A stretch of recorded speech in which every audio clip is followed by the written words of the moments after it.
আসসালামু আলাইকুম। আমি আমার বাস্তবতা দেখি আবুল সরকার সম্পর্কে কিছু বলতে চাই। বাউলরা ভবঘুরের মতো, তাদের আচরণ খুব বিনয়ী, কিন্তু আপনি যখন তাকে ভালো মন্দ জিজ্ঞাসা করতে যাবেন, সে আপনাকে হাসি মুখে উত্তর দিবে, তাতে আপনি মনে কষ্ট না পান। তার নিজের কষ্টটাকে ধামাচাপা দিয়ে আপনাকে খুশি রাখতে সে চায়। বাউলরা হচ্ছে এই প্রকৃতির মানুষ।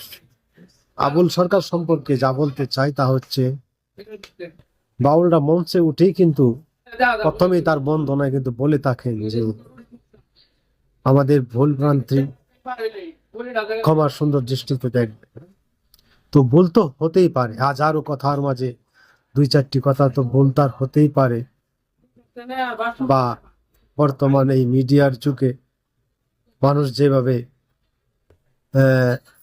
রিল ভিডিও বানাচ্ছে, 2-4-5 ঘন্টার ভিডিও কেটে একটা রিল ভিডিও বানাচ্ছে, আধা সেকেন্ড 1 মিনিটের। তো এটার মধ্যে তো আর সবকিছু তুলে ধরা সম্ভব হয় না তার।